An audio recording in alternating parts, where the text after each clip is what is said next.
We're here to do the, what is it? I can't read what I wrote. It says, composing new, traditional, and modern style songs. I think the catchword here is composing. So that means creating now, but new, traditional, and modern style. So not necessarily going to just gather the old things that we have. We have many different kinds of songs. But I'm focusing more on composing new, traditional, and modern style. Traditional style, and even modern style composing for today. To incorporate into Indigenous medium education. Because we can always use what we have, we can always use what we've collected by ethnomusicologists, anthropologists, or whoever, even that we do that ourselves. I guess we do, but that'd be great if we did, and document whatever we have from the old days. And then, of course, depending what culture we come from, what situation we come from culturally, there may be restrictions on those kinds of things. However, if we happen to compose new traditional style melody in the traditional style, or compose in the modern style, whatever that may be, reggae or something, I don't know, whatever the modern style may be, in our language, and if you're the composer, then you have the rights to it, I would presume. However, I like to think that those traditional songs also could be incorporated somehow. Not that, I mean, in our Hawaiian culture, maybe it's different, of course, from everybody else's situation. But I know in Hawaiian culture, right now, we use our traditional, what we've had from the past, for those particular domains. So we have lots of Hawaiian dance that's called hula. And in our Hawaiian dance, we have different forms of dancing. And generally, it's categorized as the new style and the old style. Hula kahiko and hula awana. And of course, the main industry in Hawaii is tourism. And tourism just loves to sell and use our culture to attract visitors to come. So that it's not just the beach and nice weather and etc. But we have some culture to enhance the tourist industry.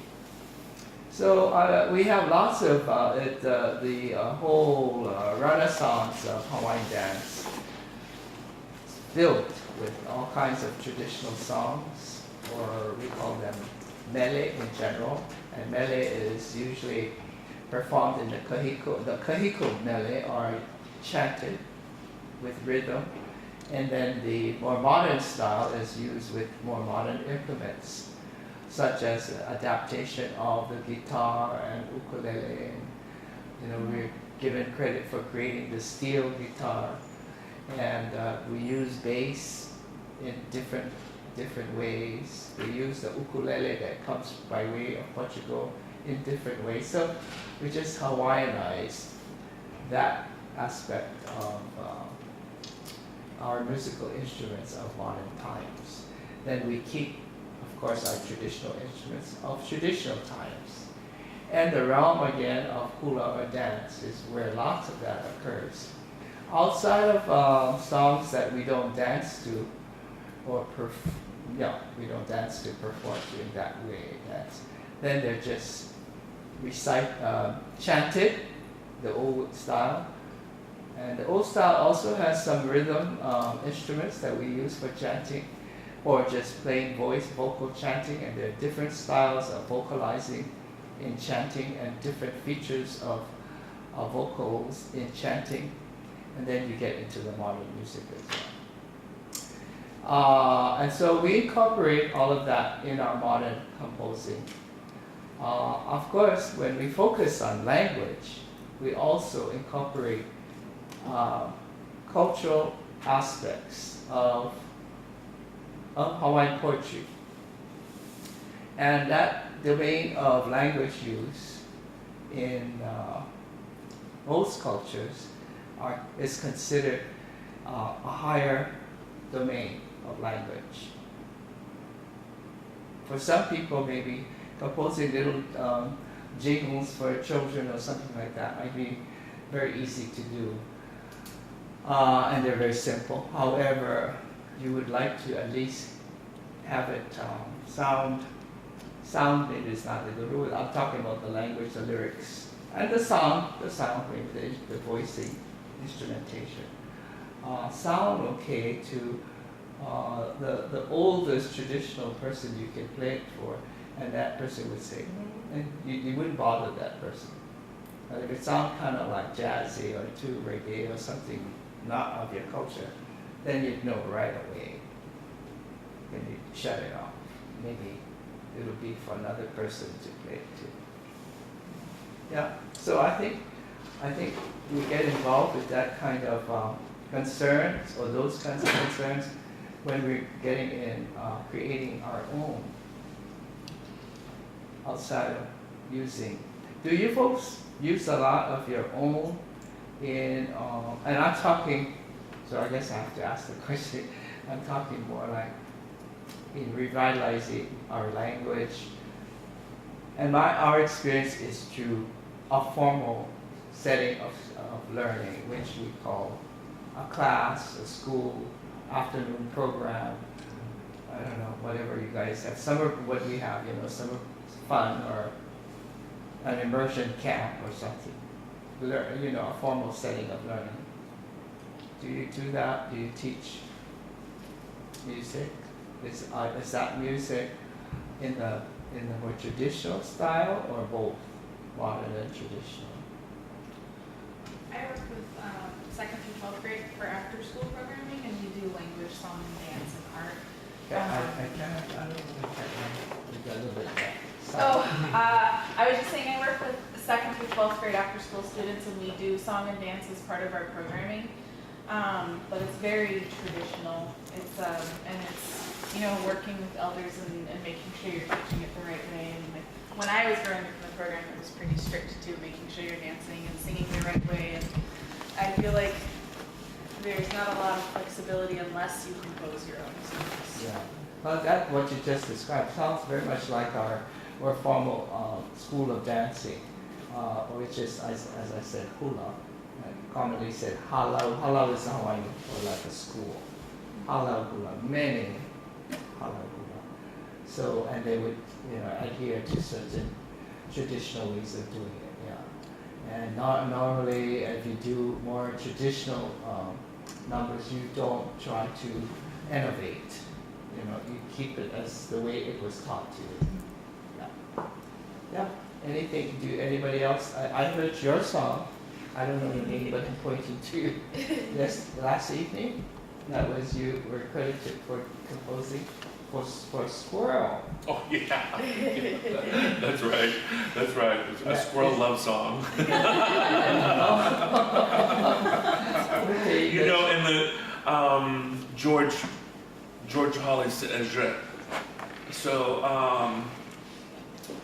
anyway, I was working at Denali National Park, mentoring young folks, to represent themselves, and so there was one young person who said, Mr.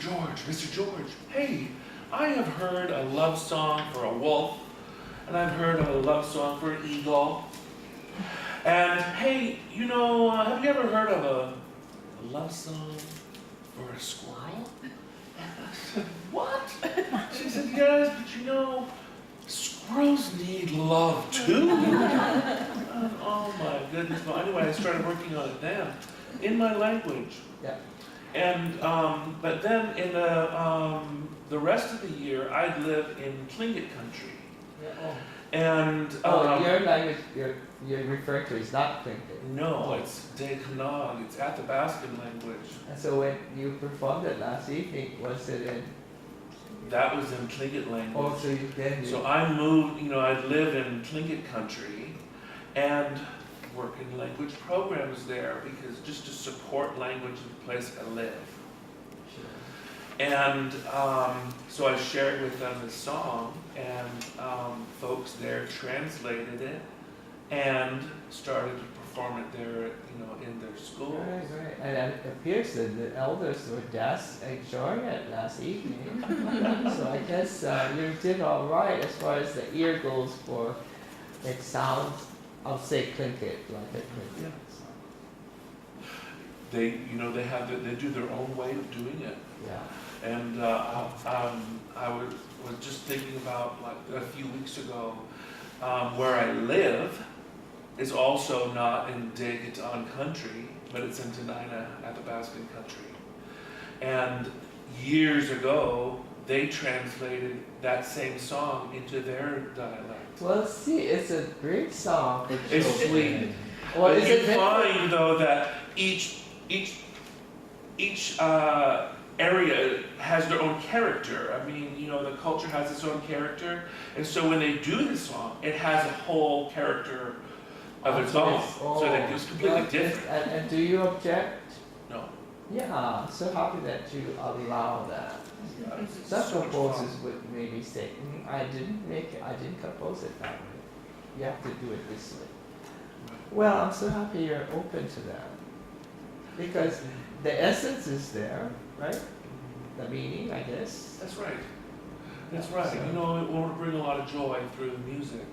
And I was just, reflecting that, I think that, like, applying what I know about music and what, the affection and love that I have for our languages, I think kind of comes out from it being a little bit displaced.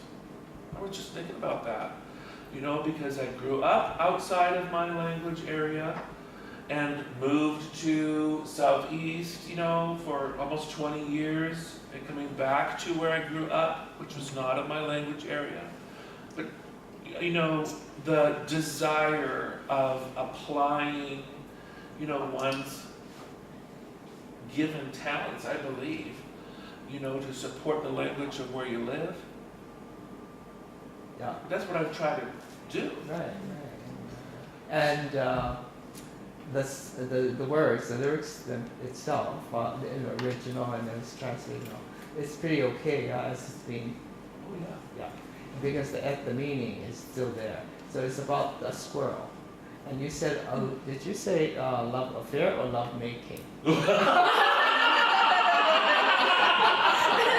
Oh my!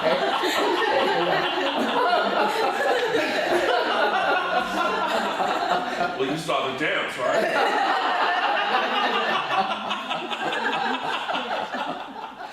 Well, I think the first word was affair, but I had the sense that it was about that. It was a love song. Yeah, it's a love song. Oh, it's a love song. Yeah, it's a love song. Between squirrels. And nothing X-rated.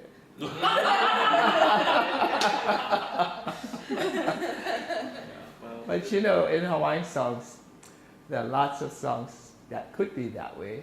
And then because in poetry, in Hawaiian, you use a lot of what you call deep metaphor, whatever.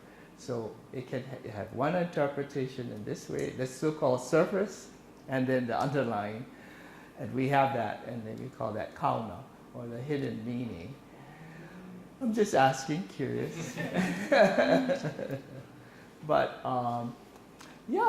we teach our children some popular songs that are love songs, and sometimes love songs have that connotations, involved with it, because it's traditional in a certain sense. In the traditional songs, you probably may even have that too. The genitals were celebrated, and therefore it was composed to music, traditional music, and danced to even. And it's part of a recital or a performance, I should say, of traditional dance that you end with the number, which is called a mele mai, or a genital song, in honor of someone. Yeah. And maybe those were the songs the missionaries saw, and they said, "Oh my God, terrible." Because there's some emotions involved with dancing. So they didn't probably know what the words were, but they could see things they didn't appreciate. Yeah. I wanted to say that growing up, from a kid, Yeah. I would visit Hawaii, Uh-huh. and that, much of an aspiration to write music was seeing the example of Israel. Israel, yes. And Israel, the country. Yes. Kamakaviva. Oh, you're talking to the person Kamakaviva. Yes. And I saw him when I was a kid. Yeah. And, when I hear, his music and the traditional, along with, like Hawaiian Superman, Yeah. and these other more modern kinds of songs. Yeah. You know what? It was like medicine for me Uh-huh. to hear all that was possible, to do that whole full range Yeah. of music Yeah. together. Yeah. Because there's sometimes some folks who just want to keep it clear cut Uh-huh. and, keep something over here and something over there. Right. And so to me, I say my prayers. Okay. But that's just to say, I say prayers for folks, ask for them in the next world and ask for their assistance. And I ask for Israel's help in composing. And I always feel like when I go to the Big Island, because that's just where I go, is that, I'm coming to really a holy place that has helped me, with my identity as an Athabascan man today. Wow. And when I go and I sing around, the Big Island sometimes, I acknowledge it on the inside, that I've gotten help through his music, through his example, and just absolute affection for his people and language. So it's just like that aloha. Yeah. Has been a major part of your creativity, inspiration. That's right. Well, wonderful for sharing that. I hope you share some more. But that's why I started off not knowing, this sense of what's restricted. Maybe I'll just say it very simply that way, and what's not restricted in certain cultural. How do you say cultural? Nowadays they use words like cultural rights or to certain things, and you can't use it, and you can't write a PhD on it or something. You have to get the permission, or you can't dance to it because you don't know how to use it at the proper time and the proper place, etc. And that's fine. You can leave it right there. So that's why I wanted to be sure I read what I wrote down, that this is composing in the style, in the traditional style. Like yours sounded traditional to me. I don't really know, but I was watching the elders, they seem to be right into it. And traditional and getting into more modern style, whatever that may be for anybody. And then getting to the bigger picture of using our music, our language. The lyric is going to be the native language into helping us bringing our language back stronger. And music is powerful. Of course, when we do little things for younger ones, maybe we treat them in little ways like that. But actually, we know it's effective, and we need time for that. And it's a very major vehicle to pass on our culture. And in the meaning, besides the music, the rhythm, and the instrumentation, maybe even what you wear, etc., there are the words. And That's another aspect of language learning. As I said, I think for most cultures, composing the poetry is considered a higher realm of using the language.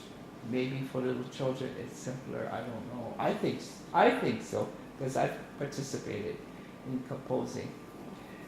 And yet, on the other hand, sometimes the simplest kinds of songs are the hardest ones to do, to fit a certain, the music, the theme, the pattern, all kinds of things come into play. And then when we're revitalizing something, bringing it out of the grave, you might say, bringing it back to life, we have to learn a lot of things and try to be aware and conscious about what we can do on foundations, on a foundational level, and what we can also do with our own creativity, because that should also be included, I think, in composing. That's why it's called composing. So but I'm thinking not necessarily free for all, you just do whatever you want, but also within a discipline of thinking about how you can revitalize, how you can connect this tradition, this older things, or the way we are at our foundations, and make it live for today and continue to evolve in what we can do in a natural, as what I put this in quotes, natural way, because it's not so natural to try and catch up on a huge gap here and move it forward to 2018 and continue. That's a big job. So sometimes we have a little bit, not just concerns that we would have to take. And this concern about being true to your own language and cultural understanding, I think, is totally basic. And then moving from that as much as is allowable. So I'm going to say I'm not going to take somebody else's composition. I'll do my own. Or we'll do our own. And move down. So I just had technology, I hope it worked, just to show a few examples, and every culture is different, you have your own. And when we got into revitalizing Hawaiian, of course, music is going to be a part of our curriculum. Our Hawaiian philosophy and education includes 4 major concepts, and the one concept is spirituality. And this is where our music, our arts come into play a lot. Then we have traditional knowledge that also entails music, as we're learning to create on traditional foundational understandings. And then the other 2, of course, is language, knowing our language. And then the 4th one is behavior. And behavior entails arts, performances, what is this motion or that motion or whatever motion appropriate? Is it culturally okay? Does it fit? Is it evolving? Even if it's changing, it's creative. Does it have a comfortable movement? Progression. So it's not so abrupt. Maybe it's sneaky. I don't know. But whatever, it fits. Ooh, that's not too easy sometimes. But anyway, when we got into a school setting, because that's our main environment. We're not out on the ocean. We're not in our taro lands planting our staple food or whatever out there, wherever we are, nowadays, wherever you can be. So it brings us back to these areas, spirituality, our language, our behavior, and traditional knowledge. It brings us back, but I think the main focus, the main time that we're using music is the spirituality question. So when we created a time to gather our students and faculty at the beginning of the school day, usually it's 8 o'clock in the morning. And for a regular immersion school, it's every day. We have Monday to Friday. They meet every day at a place. And we call that place, the gathering place, the pico, and the definition of pico in this sense is the connection to who we are. And pico literally means umbilicus, or our belly button here, the umbilical cord that takes us not only to our mother and grandmother and great-grandmother, but all the way. So we use the word pico. And at that pico gathering, we connect back to, we want to be reminded to who we are in that sense before we get into our math and geography and language arts and all of that curriculum stuff. So music plays a major role in helping our minds get into that mode. And one of the compositions that's commonly done at that beginning is a composition composed for education. And it was composed on inspiration of an elder who was sitting out in the yard one evening after coming. I'd taken some students out for a camping trip. And so we came back, and it was like about 3 o'clock in the morning, because the sea was at the right, tide and all. And we're just sitting, and then he says, "Oh, do you see the Vena Okiao is like the beam, it's like a beam, Vena, of the sun rising, and pointing up at the sky, full of, it was clear, stars and still dark." And I said, "Where is that Vena?" And he said, it's our sun is sky. Do you see the moon?" And it happened to be a full moon, and the moon is going down. And he says, when that moon goes to the horizon where it sets, then the sun is coming up. So they call that moon, Hoku is the name of the moon. Hoku is a full moon. And the Hoku Palemo is the moon that sets at the same time that the sun rises, that, like this and like that. So I thought, oh wow, that's so gorgeous. So anyway, when there was an education conference going on at our campus, and they wanted a beginning chant to be composed, so I thought about that, and that's incorporated into this mele for education, connecting education to the rising of the sun, bringing new dawn at the same time as we see the closing of one dawning, and yet we are hanging on to this cycle, you might say, of rising of a new day, with all of its learning and knowledge and stuff that we need to pay attention to. So anyway, that's called Wow Hawaii, and Wow Hawaii is called Hawaii is Dawned. That's the literal translation. So they perform this, and I'll just show you the lyric and the translation, and if I get all of this kind of stuff going.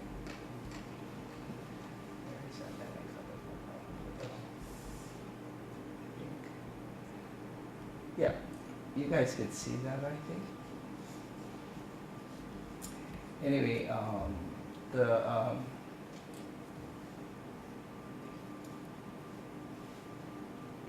so I don't know the music part, so my colleague Kalena Silva is an expert chanter. His degree, he has a degree in ethnomusicology.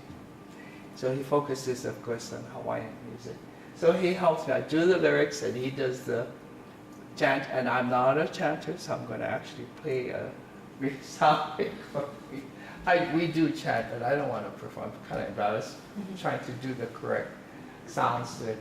But getting back to the language, so this is just the beginning. Kaukaveno Kiao, so I use that expression that the elder used that evening. Kaukaveno Kiao Ikalani, that's the announcement. I used it as an announcement. I didn't translate it literally, that this beam of dawn, I could have said that, but I said the announcement of dawn appears as a glowing streak across the night sky. Yeah. And Heveke Kapo Pilikua, Pilipuka, it is a narrow opening in the darkness of the heralding the day. So we have different stages of the night, and one of the stages closest to dawning, with many stages closest to dawning, is labeled Pilipuka, Po Pilipuka. And He'elele o Kaponiponi Hikina, of course, this is the coloration on the sky as the sun is coming up. Messenger of the lavender glimmer from the east. Kauke Kahe Avana'au Ka'ala Apapa, streaks of red, color long cloud formations. La'iana reposing serenely upon the pillars holding them. We have pillars that hold up the sky.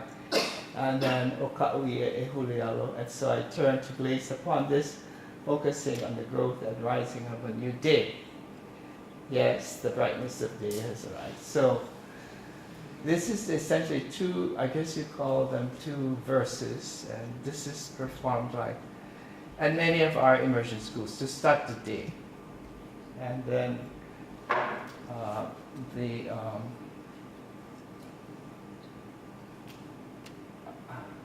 do I get to the,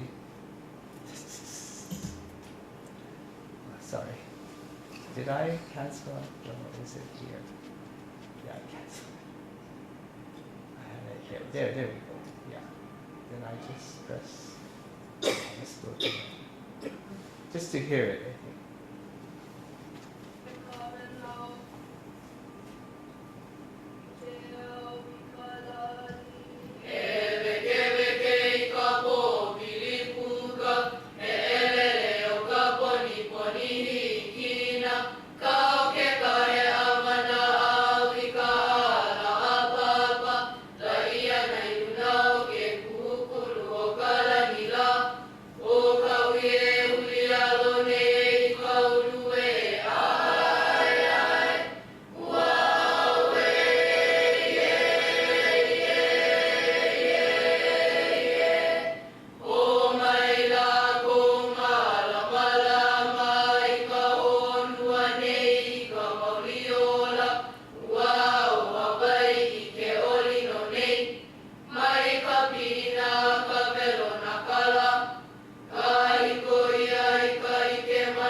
Okay, now I'll show you this now.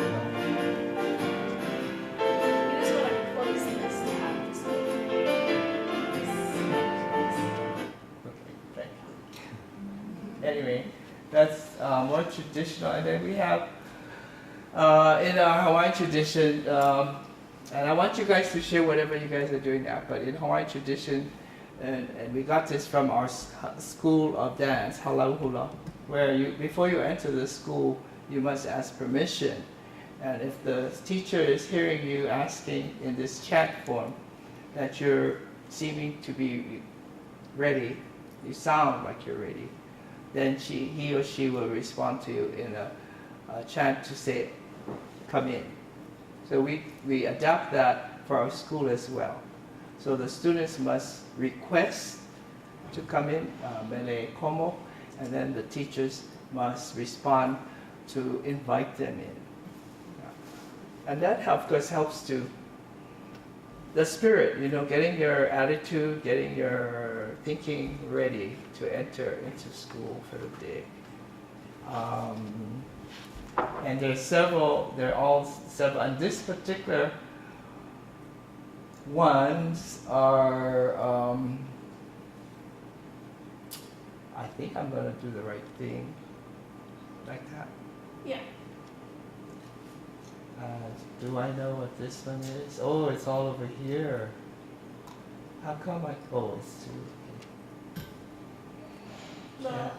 You need the whole list. It's in that tab over there. Huh? Are you looking for the whole list of videos? I can't read the identification. It cuts off. You see the dots? over here, you know, it's just like put on a leo, but instead I want to see what that is.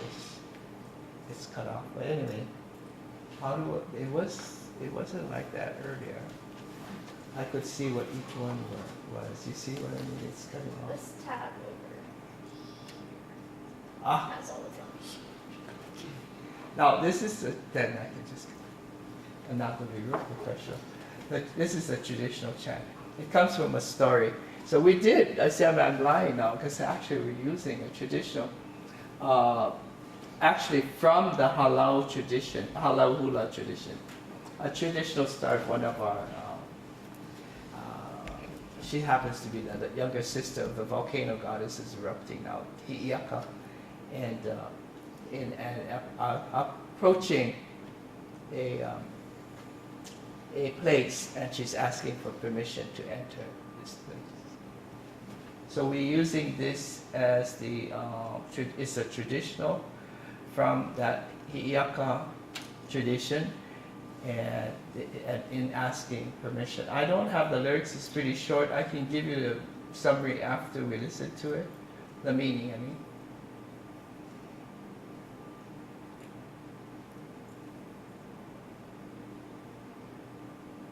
Is there sound? Oh, there's something. Oh, this is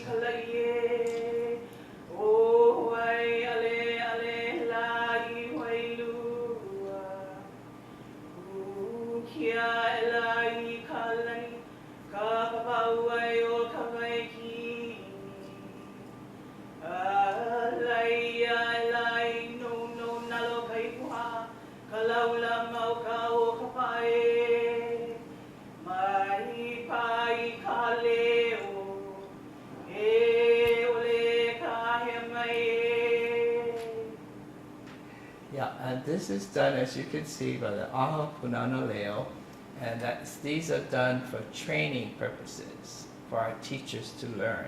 So they're done like this. But of course, if you have the 20 kids out there, they will all be doing it. Yeah. And so we've done, as you can see, several pieces of video, music, to instruct our teachers to learn. So this is for learning, not necessarily performance, but although it's being performed. And then response, that was, generally in that story, she's being faced with lots of what we call more demons, and she has to win, you know. But this one that she's approaching very cautiously. So she's asking permission from that supernatural demon, and he responds. So and they use that in the hula tradition because that particular family, the Pele family, is connected very much to our hula dance tradition.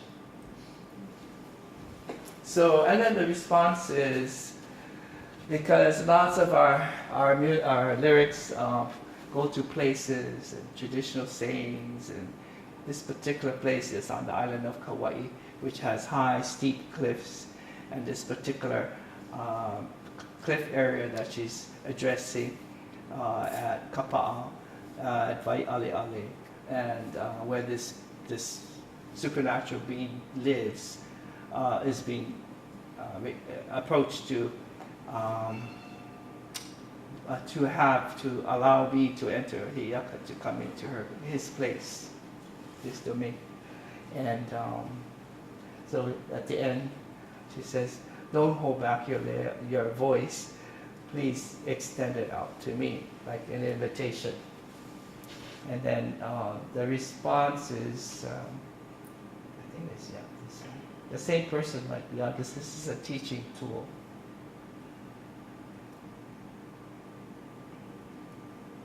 Waianae is a place down in Oahu where one of our punana leos is located.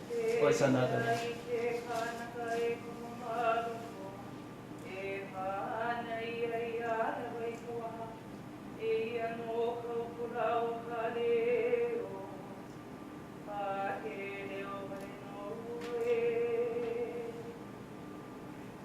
And so she just said, well, in that story, it's that supernatural answering. I'm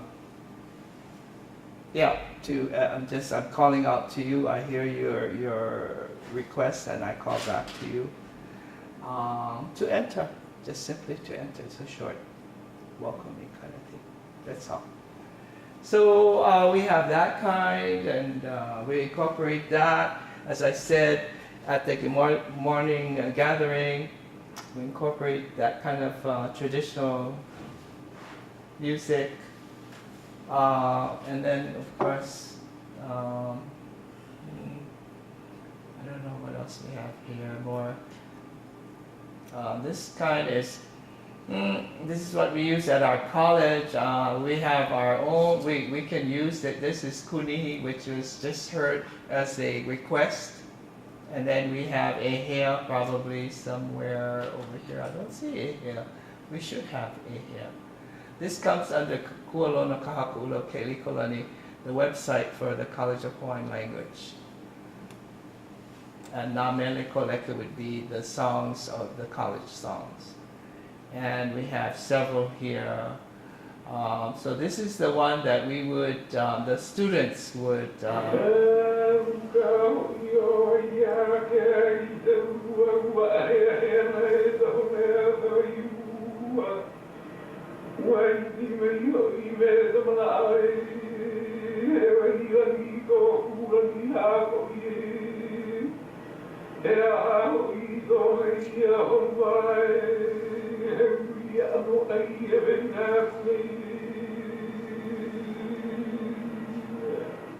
yeah, and here you can hear the i'i, the alala, ha'ano, different vocalizations in chanting. And this would be called a olioli style, different styles of chanting, and kind of a straightforward chant presentation. Now, how do I get? Just click that back button. This one? Oh, If you want to, do you want to go back to the page you were, or do you want a new page? back to my that Just one. Go back one page. Yeah, and then even to reduce the size of this. Put the cursor up at the top, and see a little plus button on the left. Show you where it is.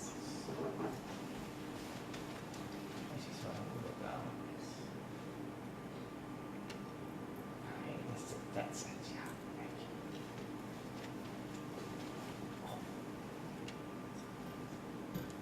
So, yeah, so this is the way he chanted, and if you want to hear it. Anyway, I won't go through that. Anyway, these are the lyrics. So it says, so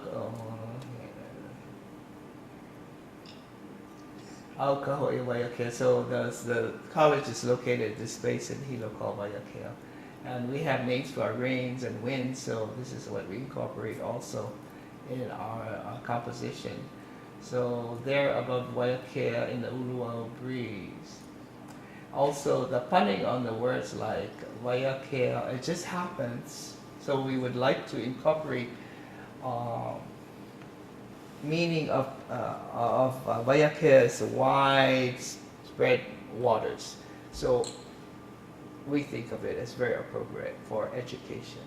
And Uluwau is literally I grow I, Au is I. But it's the name of a breeze, so it has another meaning. But then if you take the word apart, as I said on the punning part, that I am growing is Uluwau. I literally says I am growing. And this is a request from the students to come into the college. And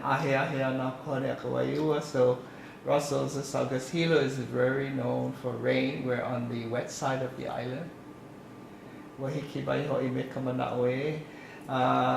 it has arrived, the rain has arrived with the thought that Kulani Lake, we believe that the traditional belief is there's a huge lake in the sky. When it gets filled, the overflow causes rain. So especially in Hilo, we would have this huge lake up there and the source of all rain, and it contains heavenly water, and then it pours over. So now what on earth, what might the earth have as its own meaning rain to offer? What do we humans identify? How do we call our rain down here? This is the question in the greeting I extend to you. This is a request.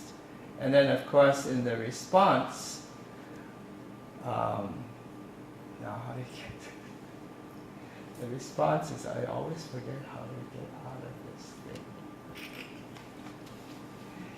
It's simple, it's just Put escape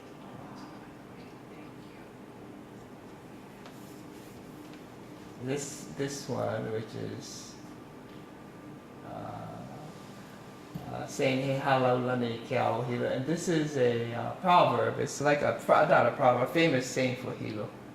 So we've just literally taken a proverb and started the beginning line of the mele, that hilo appears like a heavenly house, a house in the sky, because it's all covered in a roof like of clouds, and it's in the Kanilehua rain. The name of the rain in Hilo is called Kanilehua. And Lehua is the name of the a native flower there. Right now it's being endangered by some attack of Kalina is, what do I want to say? Not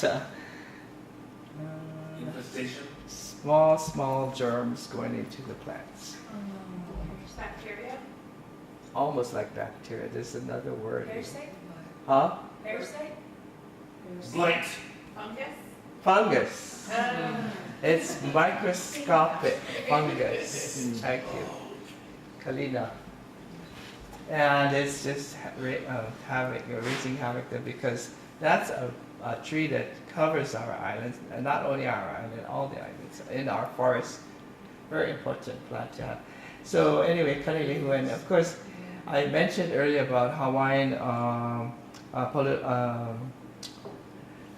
not just poetry, but aspects in language, Hawaiian language, that makes the language even more Hawaiian. And especially in poetry, it comes out, because poetry is condensed, as you can see. This is not a whole paragraph or a whole chapter of a story. It's a verse, so many lines. And so you have to cram everything in it. And so the more you cram, the denser it gets with features. So we've called this feature maybe, and it simply means cultural aspects, language, cultural aspects of language behavior. So when we say Kanilehua at the end of the line, then in English they might call it rhyming, but we call it linked assonance by sound. So you have Kanilehua at the end, then at the beginning it starts Oa'ulehua.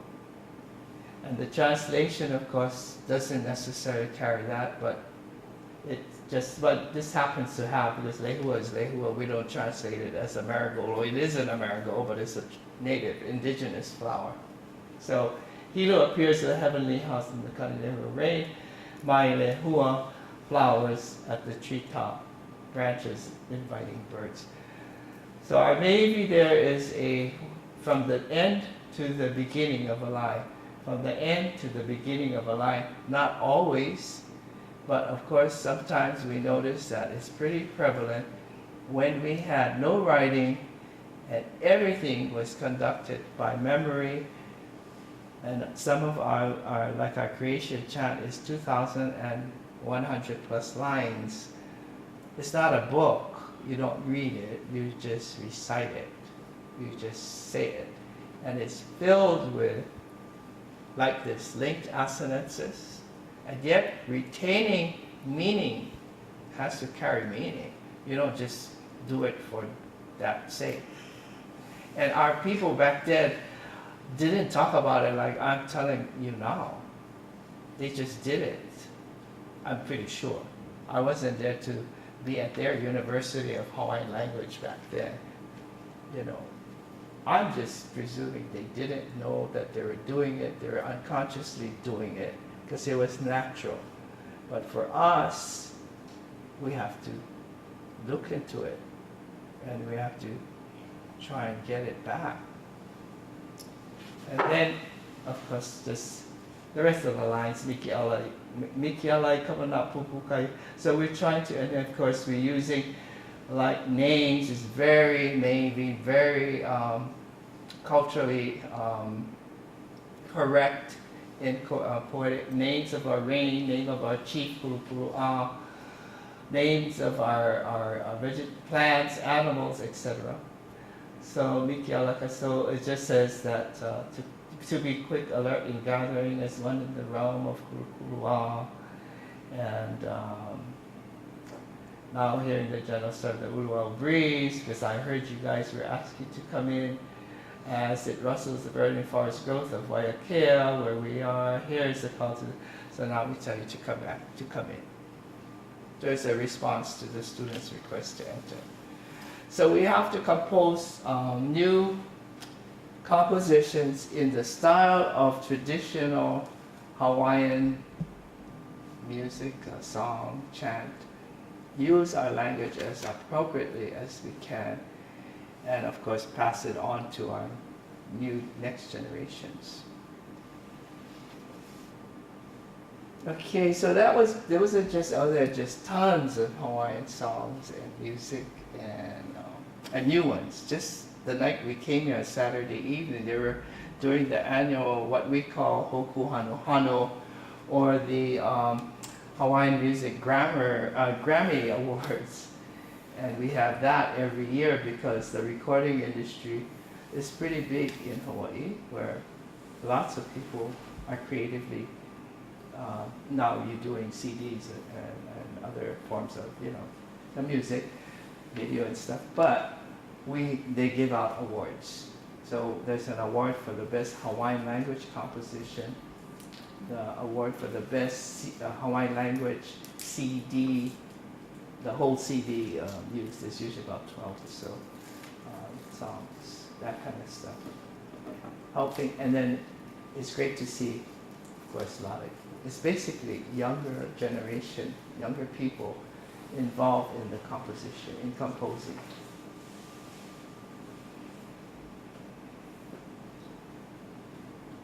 So maybe we can just have some discussion about anything. Isyo kamakabibo ole. Or did you have other questions about, and of course in our curriculum material, we incorporate songs. In our annual teacher, like for our Punana Leo, we have 12 different sites, schools. And so we have about 70 staff members, teachers, and then coming together with some staff members and some of us at the college and all. We get together at our annual summer workshop. Well, it's about 4 days only, 4 days. And we do stuff like this, get involved and maybe try out. Some people are more into it than others, but still be aware of language and meaning and cultural features that we need to learn. This kind of exercise brings all of that to the mind. Yeah. I was wondering about when you're composing, are you putting it in the hands of a composer? Do you work on this as a group, or sometimes? How sometimes do you do that? Up to the composer. Yeah. Yes. Okay. Yeah. Basically, these examples, well, except for the tradition, and that's really, I would say, exception to the rule, where we use kuni, kamauna, and ehe kekanaka.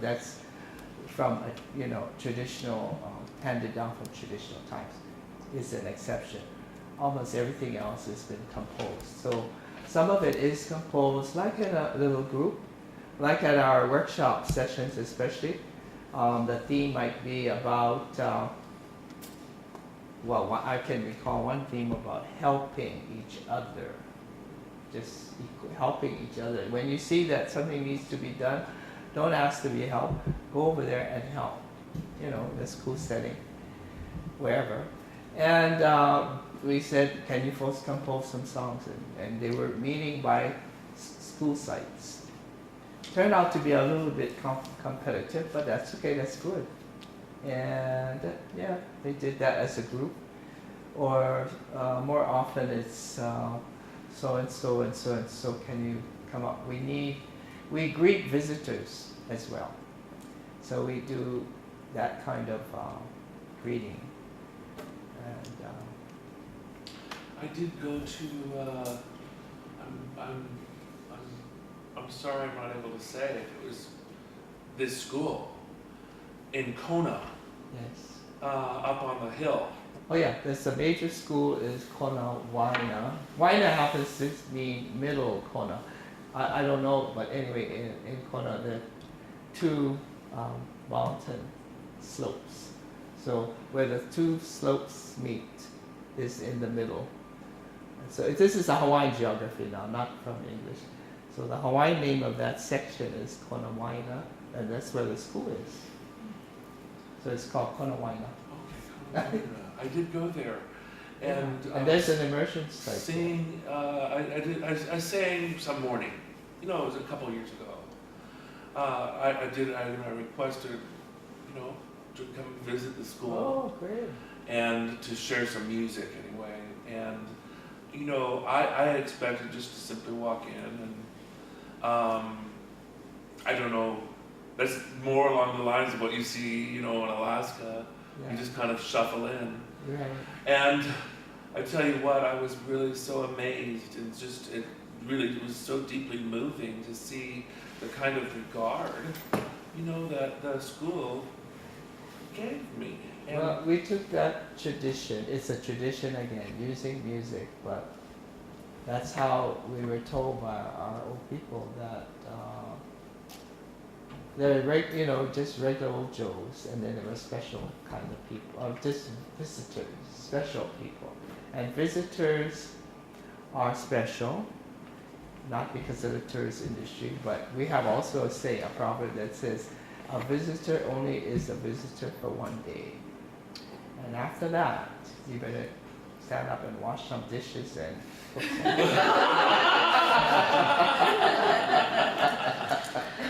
But it still has it reflects a regard for this kind of a category of person, a visitor. Yeah, and then but for guests, we hear that. Oh, no, we don't just say, you just sit there and look at them or something. No, you have to go and say hello. You have to greet them, and especially it's going to be a Malihini visitor. Then we have incorporated. We don't know this exactly, but we have heard and we have learned also from our Maori cousins, and we've incorporated some of that into our greeting. But it was also done in Hawaii in the traditional times. Yeah. And it's good training, we think. You know how school teachers think? Good training, or maybe the military is supposed to think that way too. Good training. You have to know when you have to be at a certain time and how to behave at a certain time and that. So this kinds of mo'oki'ina, we created a word. Mo'oki'ina is like a protocol, but what to do at the right time, at appropriate time. Kind of, and so with children, sometimes they don't know or forget, but if they're trained, then they know that they should be doing certain things at certain times. So, song, is part of that. It helps to define when you stand up, when you sit down, whatever you're going to be doing. Presented, did you get presented with somebody maybe? Yeah. Okay. Oh, yeah. All right. And there's a song that went with it, I think. I don't know. That's right. Okay. They offered an opportunity to, for a response, a song. Oh yeah, and they offer you a response, time Yeah, for the and response. that was just, well, really, Especially if ordered you, my mind, all around, and it really gave me a whole other sense of walking into the school and then speaking with the kids. Then I tell you what, it was like the sense of that put me, the experience I had was, whew. Now, I'm not only speaking to these kids, I'm speaking to all those that all have that they supported them, represent, yeah. all through. Going So down, yeah. that's the effect that it had on me. Oh, great. Thank you. Oh, yeah. That's the spiritual connection. And your identity. Always being reminded about your identity. These been chills just thinking about it. I thought I better wait a while before I go back, though. We That thought was like ding dong. we thought you'd be washing dishes forever, yeah. Yeah. Oh boy. Yeah, so there's a lot that can be done with so-called music that realm. And it does play a major role in keeping things together, reminding us about who we are, and also moving us into a new time. New ways of thinking, but still basing it on much as we can learn from our traditional understanding. It sounds, what you shared is like a natural, times when they would be singing would be appropriate, and that songs, etc., would kind of go with time Yeah, or occasion. when I grew up, and I'm 71, Mm-hmm. I didn't experience exactly what we're doing into our immersion schools. I think our children, when they graduate from high school, I don't expect them to be doing exactly how maybe they treated you, but I think and I know they will be very conscious about how when they come to somebody else's place, maybe some foreign country or another place, or if somebody like that comes to them, they will be very sensitive to, you just don't barge in, So I think it affects them, of course. And then, of course, the music, and then, the meaning and all that, there are lessons. And mostly, it's about a traditional, cultural, connections. So it's really valuable. You have to have it. So keep composing your squirrel songs, or not only squirrels, but whatever kind, It sounds like it's pretty widely accepted if you're having like awards for music composition, but was there ever a time when elders or community members were more resistant or hesitant to the composition of new songs? To compose it. In Hawaii, we have lots of elder participation, as we should say it that way. We have that kind. So we're fortunate that we could talk to them, learn from them. Even my grandmother, when she saw me doing, trying my hand at, I would read something to her, and then she'd say, she didn't have too much, how do you say, analysis, like a real professor or something. But she would say, it's not fitting, it doesn't fit this. But she couldn't say why, but I kind of guessed at what it was, and I would change it and reread it back to her. And then, of course, sometimes it would be an improvement. And then sometimes she would nod her head at it. She also said that when you do this kind of work, you should always, like I did with her, take it to someone to they have a special word for that kind of editing in composition.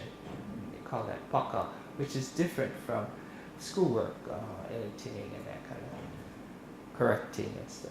And so it's a special field, you might say, because the words tell you that. And also, she says, and it's also, I heard this very commonly said, and it's kind of frightening, but you better, the reason you want to pucker is you don't want to say things that will be very damaging to you or to maybe someone who the song is in honor of.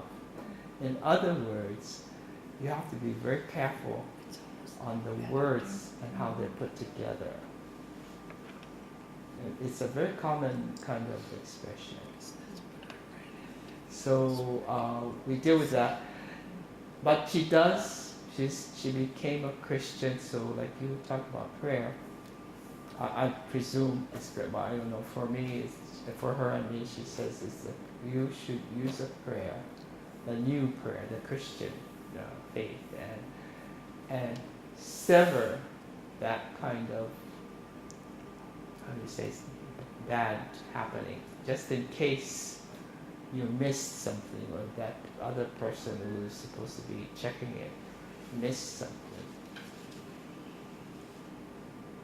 So that's the kind of emphasis, I guess, put on composing. It seems pretty weighty. You just don't do something and do whatever. Okay, I think it's 2:30. Is this the right time? Yeah. 1, 2, 2, 2. Oh, 2:5. Unless you have I'm fine. I can talk. Sorry. Excuse me. Oh, 2:45. Okay, I'm cutting you short. I can even play some more examples if you're interested to see something else. Yeah, as long as my tech is not so hung up. Yeah, she's right there to help me.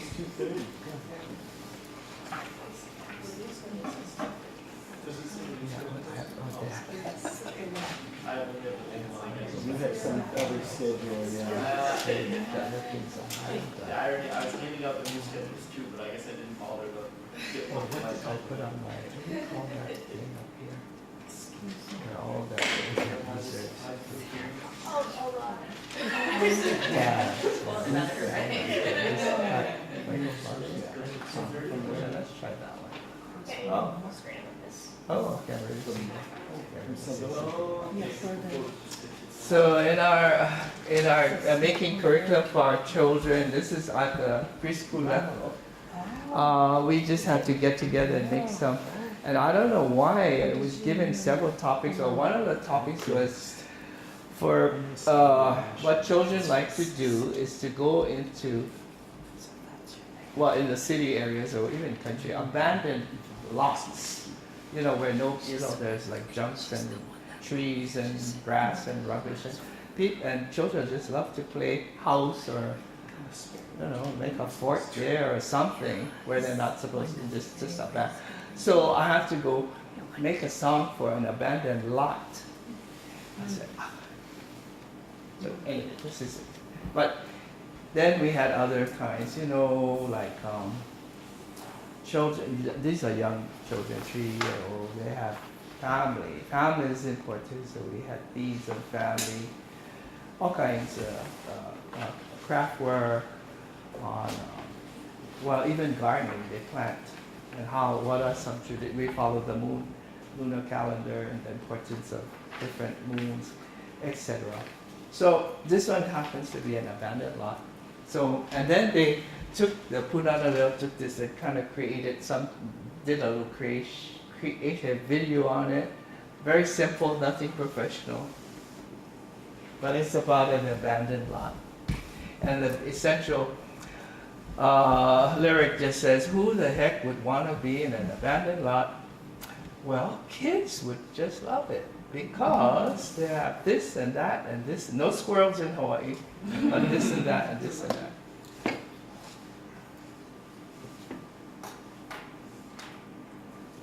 That's an abandoned lot, I guess.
Yeah.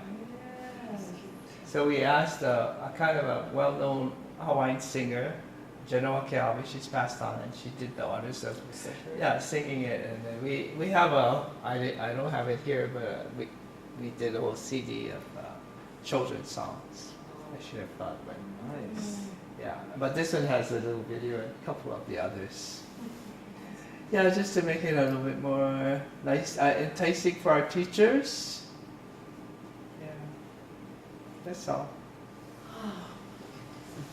There's just lots to do.